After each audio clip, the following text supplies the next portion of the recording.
The running back room is now kind of thrown. There's a wrench into that because it sounds like we mentioned earlier. It sounds like Jerome Ford's going to miss weeks, potentially into the beginning of the season. Let's take a look at some free agents that are out there relative to positions the Browns may be interested in. So defensive line and the running back, because you've got now Isaiah Thomas, Alex Wright, and Jerome Ford kind of hobbled and banged up. So one guy out there, Shelby Harris, we know the Browns have had him in, haven't signed him. 31 years old, 8 years of NFL experience, 58 starts over the past 4 years. Another guy that's a defensive lineman, that's a veteran, Akeem Hicks, coming off a bit of a down year, 22 tackles, 1 sack, 11 games in his lone season with the Buccaneers a year ago. He's 33. This name pops up because of the Jerome Ford hamstring issue. 29-year-old J.D. McKissick, 672 rushing yards, 1,159 receiving yards, 7 total touchdowns, 35 games over the past 3 years for the Commanders. Fred, when you look at those names, do you think the Browns are inclined to bring in a veteran defensive tackle or running back?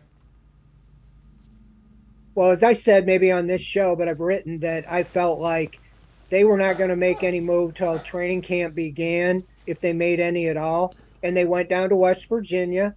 And that was actually what Andrew Berry said, not specifically about defensive tackles, but they wanted to see what they had.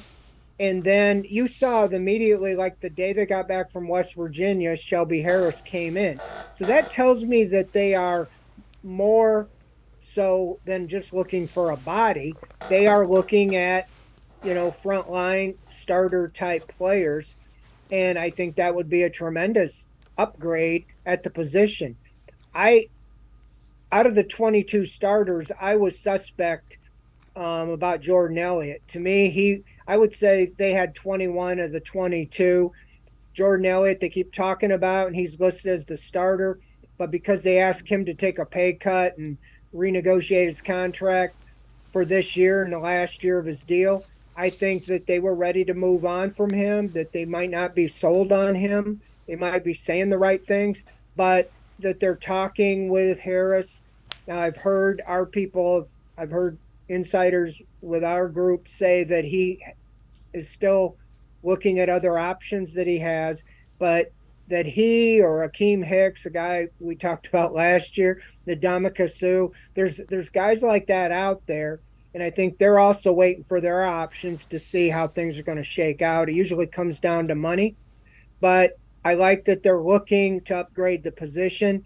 And with Tristan Hill has been banged up with his hand, who knows exactly what's going to happen there. So I think they are looking, but they're not pushing the panic button just yet. Now with Alex Wright, Isaiah Thomas, defensive ends, they brought in a defensive end, but Maurice Hurst, I think has looked pretty good. He got poked in the eye, but he came back to practice. So right now, anything could happen there, but I think that it's a good thing that they're looking, and I think that they are interested in bringing in an upgrade, to go with Dalvin Tomlinson.